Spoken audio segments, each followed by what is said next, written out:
एक छोटे से गांव शिवपुरा में एक रामेश्वर नाम का किसान रहता था। रामेश्वर के परिवार में उसकी एक बेटी और पत्नी थी। रामेश्वर स्वभाव का बड़ा ही अच्छा था, लेकिन गरीब था। उसके पास थोड़ी बहुत जमीन थी। उसी के सहारे रामेश्वर का घर चल रहा था, लेकिन जमीन अब बंजर होती जा रही थी। उसमें ना के बराबर फसल होती थी, जिससे रामेश्वर का घर भी ठीक से नहीं चल पाता था। इस कारण रामेश्वर बहुत चिंतित रहने लगा।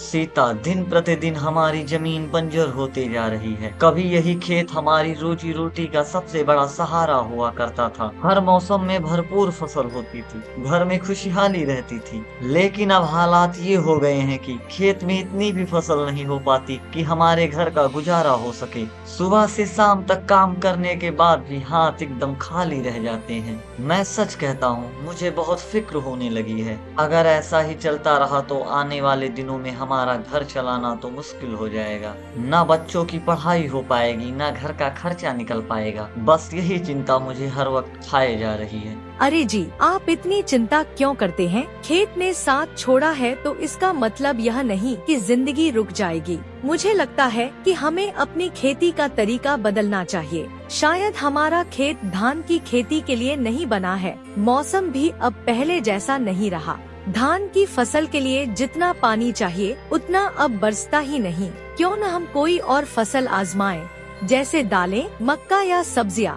ये सब कम पानी में भी उग जाती हैं और लोगों में इनकी मांग भी ज्यादा है। हमें वक्त के साथ बदलना होगा, तभी हमारी हालत सुधर पाएगी। तुम ठीक कह रही हो सीता, लेकिन दिक्कत ये है फिर से बुआई करने में बहुत खर्चा आएगा।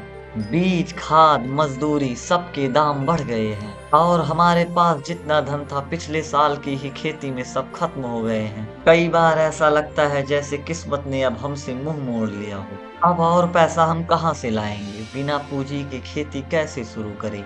अगर आप मेरी बात माने तो हमें हिम्मत हारने की जरूरत नहीं है। गांव में साहूकार तो है ही, अगर आप उससे कुछ पैसे उधार ले ले तो हम नए सिरे से खेती शुरू कर सकते हैं। आप जानते हैं, मुसीबत के समय थोड़ा जोखिम उठाना ही पड़ता है। अगर हम बैठकर रोते ही रहेंगे तो हालात और बिगड़ जाएंगे। क्यों न आप कल ही साहूकार से बात कर लें? लेकिन सीता, तुम भी जानती हो ना, साहूकार से उधार लेना कितना बड़ा जोखिम है। ब्याज तो आसमान छूता है। अगर हमने दूसरी फसल बोई, वह भी खराब हो गई, तो हम साहूकार का पैसा कैसे लौटाएंगे? और हम तो पहले ही कर्ज में डूबे हैं, और कर्ज बढ़ा तो हमारी हालात और खराब हो जाएगी। पर सच कहूँ तो अब हमारे पास और कोई दूसरा रास्ता भी तो नहीं है। अगर हम कोशिश नहीं करेंगे तो वैसे भी बर्बाद हो जाएंगे। लगता है हमें किस्मत आजमानी ही पड़ेगी। मैं समझती हूँ आपकी चिंता रमेश्वर, लेकिन ये भी सोचिए, अगर डरते रहे तो कुछ बदल भी नहीं पाएंगे। हम दोनों दिन रात मेहनत करेंगे। अगर लगन से काम करेंगे तो हमारी नई फसल जरूर सफल होगी। हिम्मत रखिए, आज ही साहूकार के पास जाइए,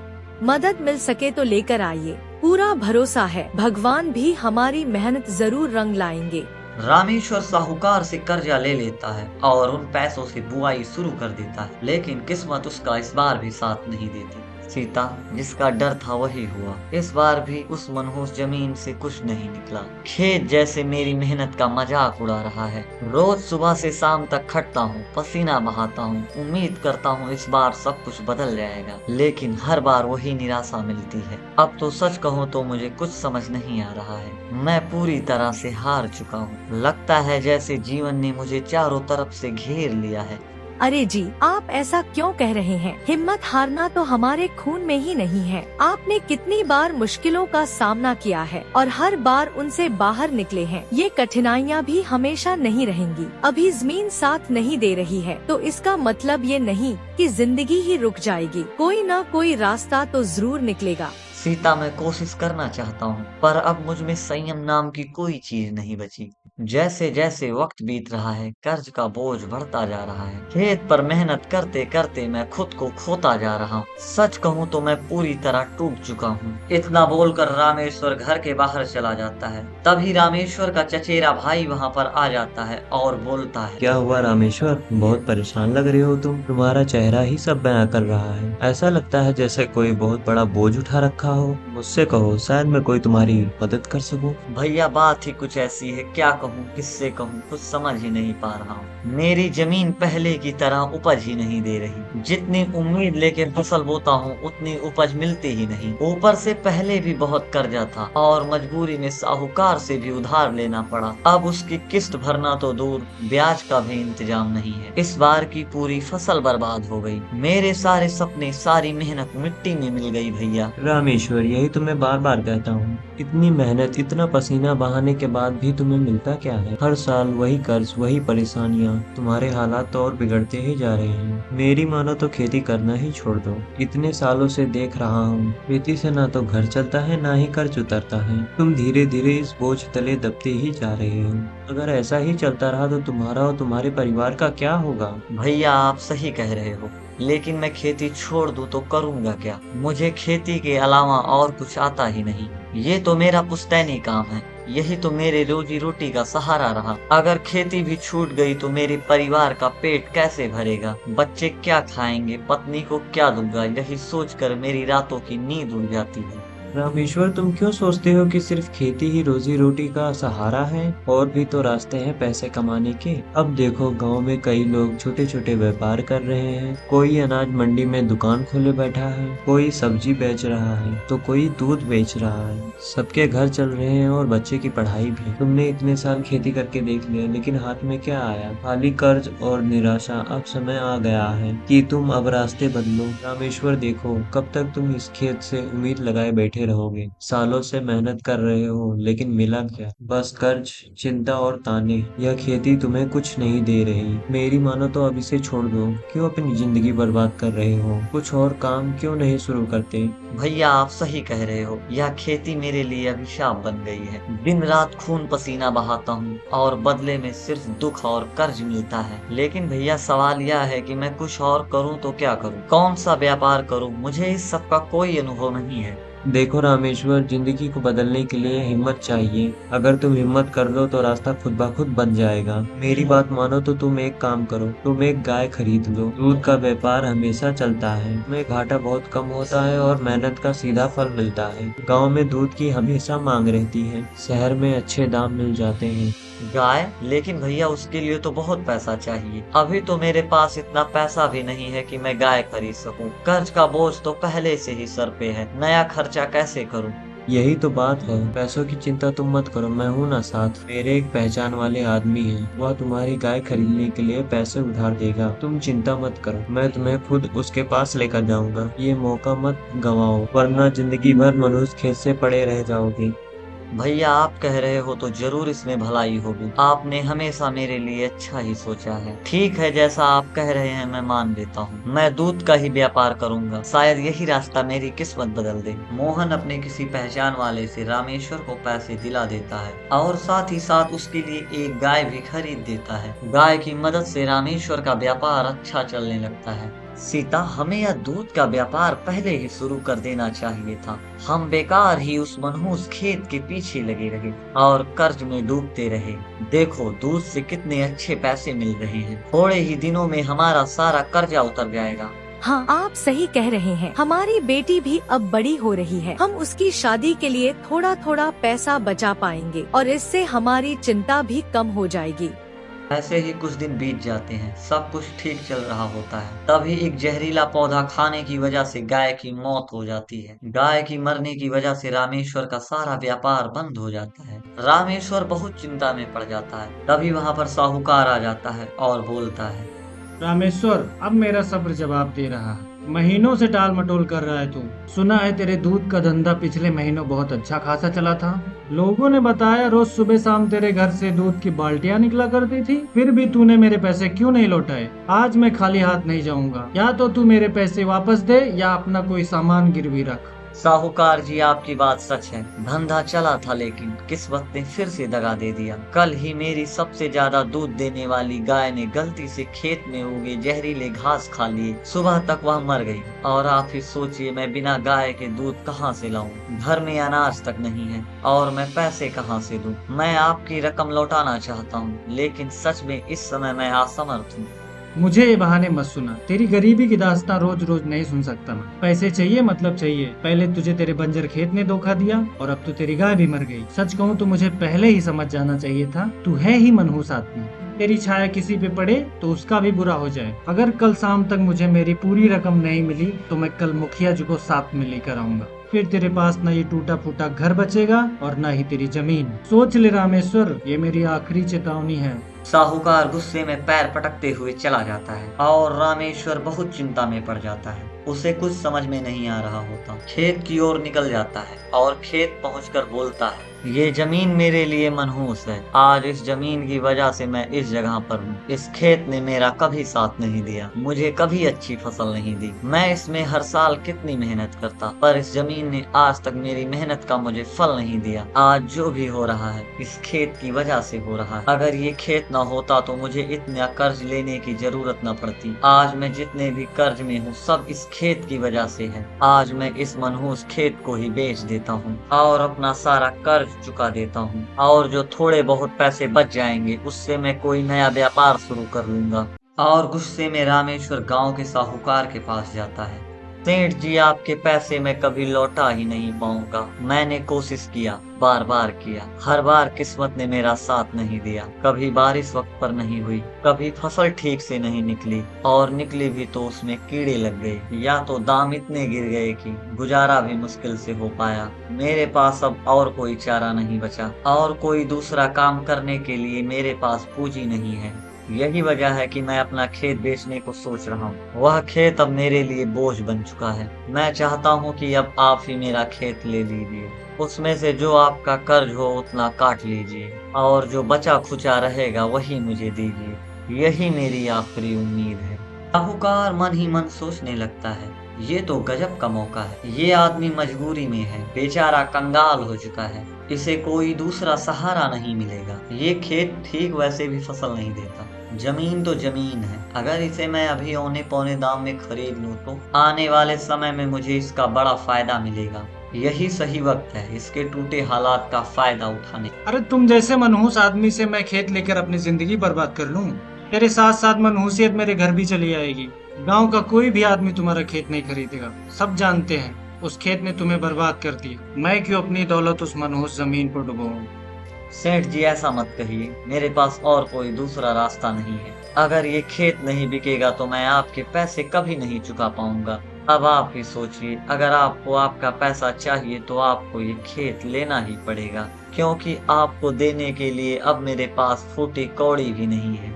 मेरी और मेरी बीवी की जिंदगी कर्ज में डूबकर खत्म हो जाएगी। ठीक है, अगर तुम इतना जोर दे रहे हो तो मैं तुम्हारा खेत खरीदने के लिए तैयार हूँ, लेकिन मैं तुम्हें उस खेत के बदले 1000 सोने के सिक्के ही दे सकता हूँ।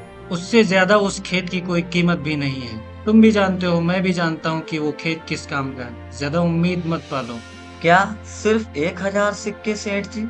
आप भी जानते हैं उस खेत की कीमत कम से कम 4000 सिक्के हैं। आप तो गांव के सबसे समझदार आदमी हैं। आप मुझको ही इतना ठगेंगे तो बाकी के लोग मुझे क्या कहेंगे? मुझे लगता है 4000 तो नहीं, लेकिन आपको कम से कम मुझे 3000 सिक्के तो देने ही चाहिए। यही न्याय होगा।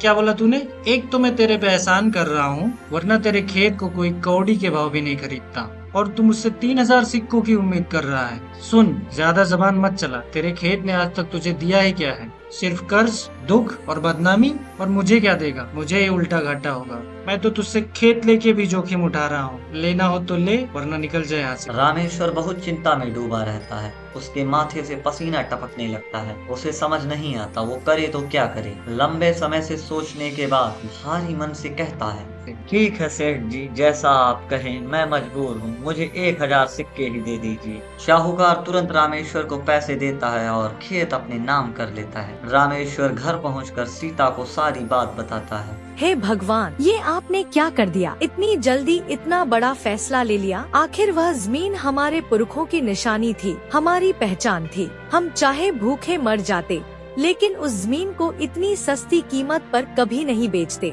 आपने बहुत बड़ी गलती कर दी है। मैं करता भी तो क्या करता सीता, उस मनहूस खेत ने मेरी पूरी जिंदगी तबाह कर दी। उसी खेत के चक्कर में मैं इतना कर्ज में डूब गया कि चैन की नींद सोना भी भूल गया। हर रोज अपमान, हर रोज तानी। मैंने सोचा मुसीबत की जड़ यही खेत है। आखिर उस खेत ने हमें दिया ही क्या है अब तक? कर्ज, बर्बादी और शर्मिंदगी। इसलिए मैंने उस मनहूस खेत को बेच दिया। जानती हूँ हम बहुत मुसीबत में थे, फिर भी खेत बेचना किसी भी बात का हल नहीं हुआ। आखिर उस खेत के सिवा हमारे पास क्या था, और आपने वह भी बेच दिया। कुछ भी कहो, मगर मुझे आपका यह निर्णय सही नहीं लग रहा। और तो और उस साहूकार ने आपकी मजबूरी का फायदा उठाया है। आपको केवल उस खेत के 1000 सिक्के ही दिए गए, जबकि वह खेत कम से कम 4000 सिक्कों में बिकना चाहिए था। उसने आपका फायदा उठाया है और आप भी उसके जाल में फंसकर खेत 1000 सिक्कों में बेच कर आ गए। यह आपने सही नहीं किया। अब मैं कुछ नहीं कर सकता सीता। उस वक्त मुझे बहुत गुस्सा आ रहा था। साहूकार ने मुझे बहुत खरी खोटी सुनाई। वह अपने पैसों के लिए किसी भी हद तक जा सकता था। मुझे किसी भी हालत में उसके पैसे लौटाने थे, इसलिए मैंने गुस्से में आकर उस खेत को ही बेच दिया। लेकिन आपने सिर्फ 1000 सिक्कों में वह खेत बेच दिया है। यह तो बहुत घाटे का सौदा हुआ है। साहूकार ने आपका फायदा उठाया है। सीता, अब मैं कुछ नहीं कर सकता। तुम ऐसा समझ लो कि हमारी किस्मत ही खराब है। मैं कुछ भी करता हूँ तो मेरा घाटा ही हो रहा है। फिर रामेश्वर घर से बाहर निकल जाता है और रास्ते में उसे अपना एक दोस्त मिलता है। अरे रामेश्वर, पहचाना मुझे? मैं किशन। इतने दिनों बाद मुलाकात हो रही है। भाई तू तो बिल्कुल ही बदल गया है, पहले जैसा उत्साह नहीं दिख रहा है। तू ठीक तो है ना? अरे किशन, क्या बताऊं तुझे, हालात ऐसे हो गए हैं कि जीने की इच्छा ही नहीं बची। एक मुसीबत से निकलता हूं तो दूसरी सामने आ जाती है। अब तो लगता है कि जिंदगी का कोई मकसद ही नहीं रहा।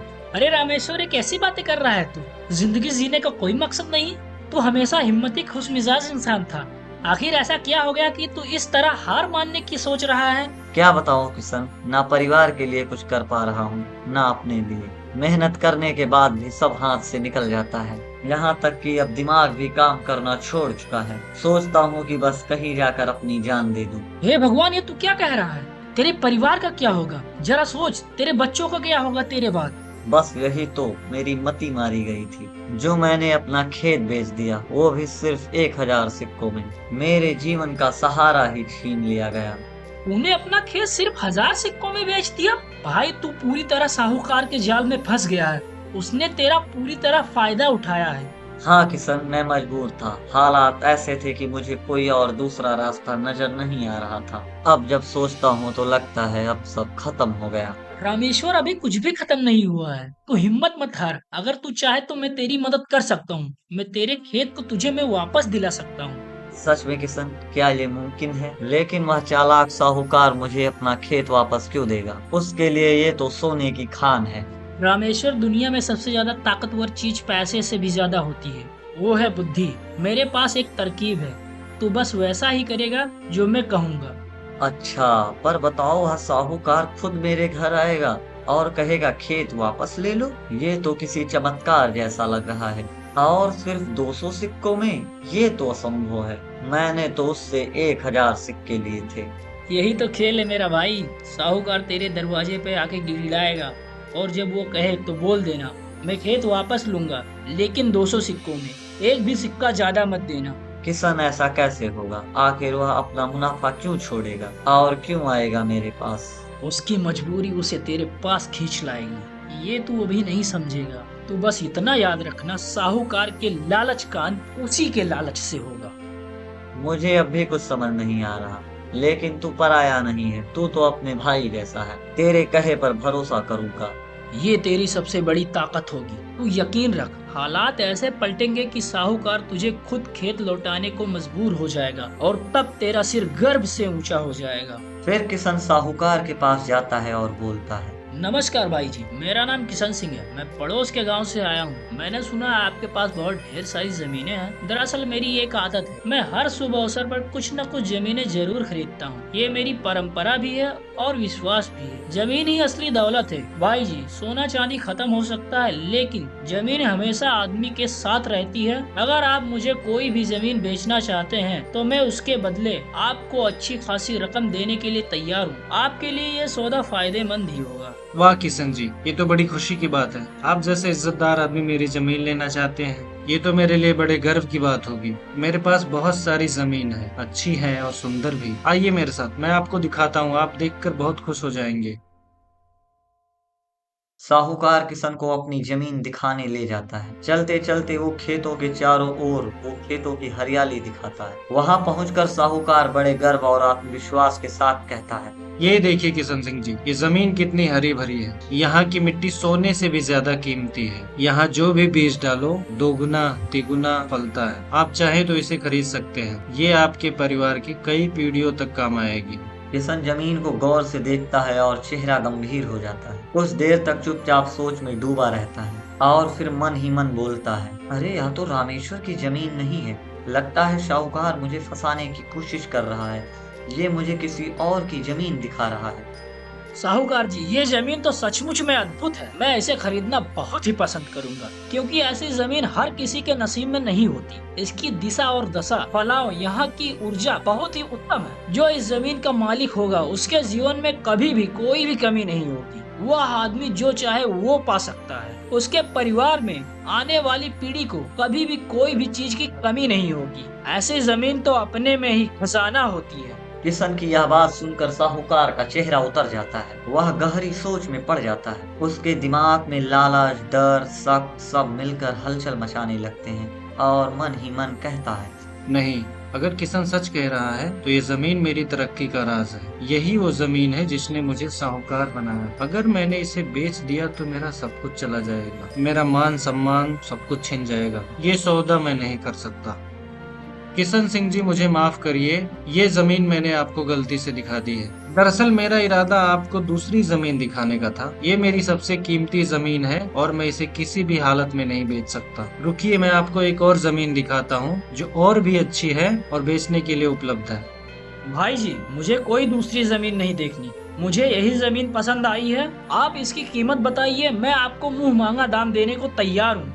आपको घाटा नहीं होगा, बल्कि लाभ ही लाभ होगा। बस हाँ कह दीजिए। नहीं किशन जी, ये जमीन मैं किसी भी कीमत पे नहीं बेच सकता। ये मेरी है और मेरी ही रहेगी। आप चाहे जितना जोर डालें, मैं इसे नहीं बेच सकता। कृपया मेरे साथ चलिए, मैं आपको दूसरी जमीन दिखाता हूँ। आखिरकार साहूकार किसान को दूसरी जमीन दिखाने ले जाता है। ये वही जमीन है जिसे साहूकार ने पहले रामेश्वर से खरीदा था।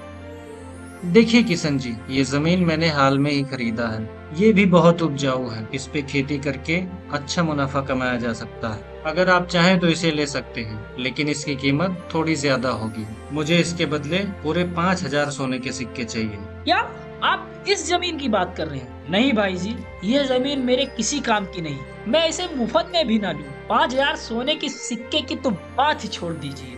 ये जमीन मेरे लिए व्यर्थ है। किशन जी, आप ये क्या कह रहे हैं? इस जमीन में ऐसी कौन सी कमी है जो आप इसे मुफ्त में भी नहीं लेना चाहते? मुझे ये जमीन नहीं खरीदनी चाहिए। ये जमीन मनहूस है।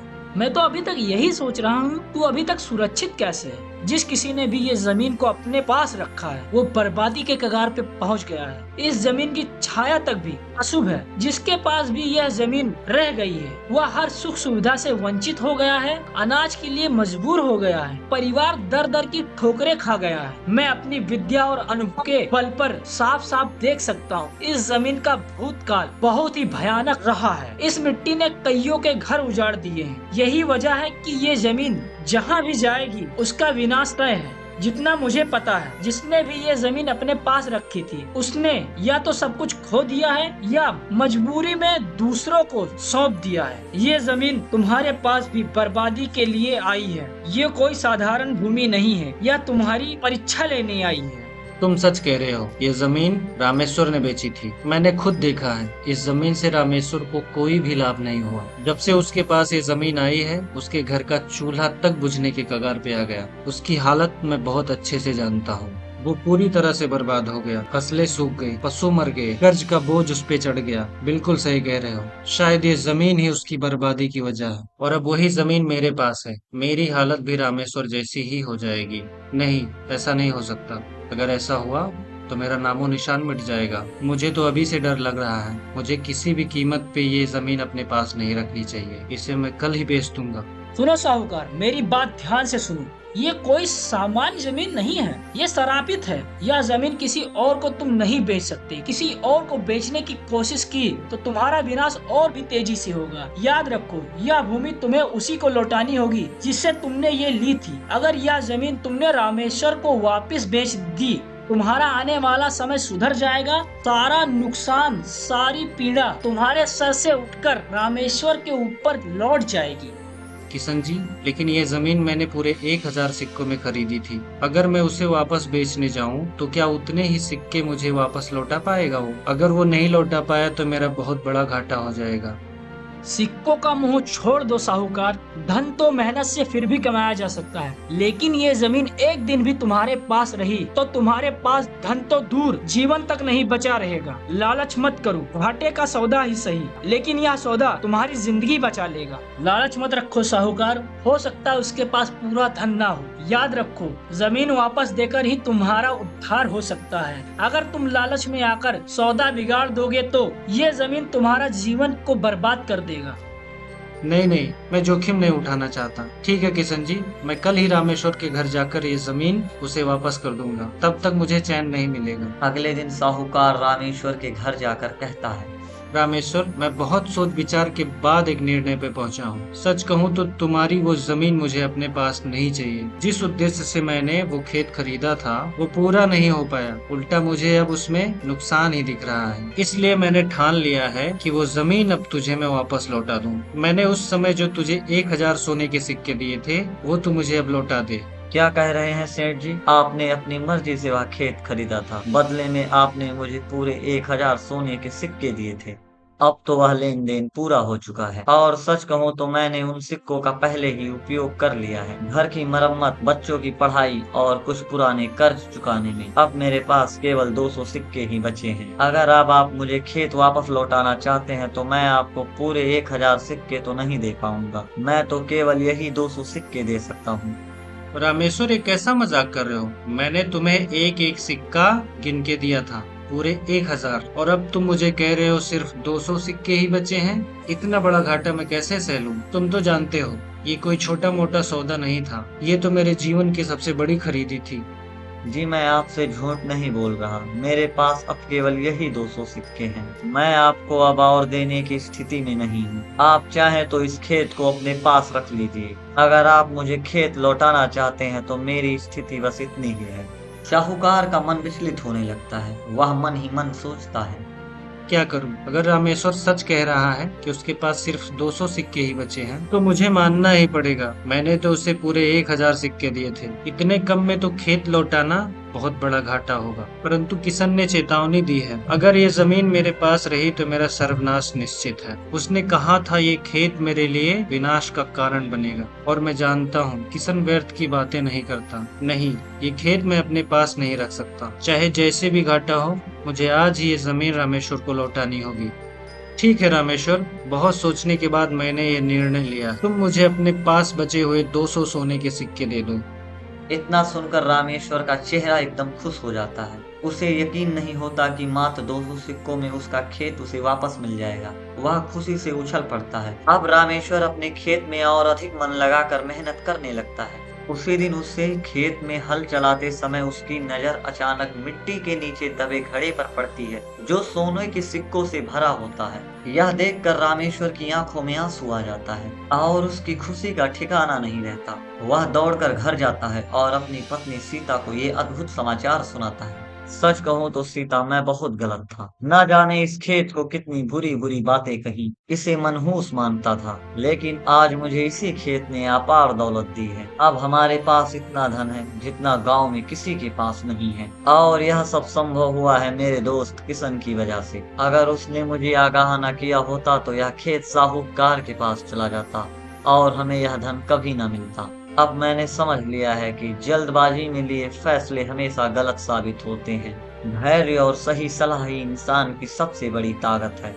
तो बच्चों, इस कहानी से हमें यह सीख मिलती है कि हमें मुश्किल हालात में भी धैर्य और समझदारी से काम लेना चाहिए।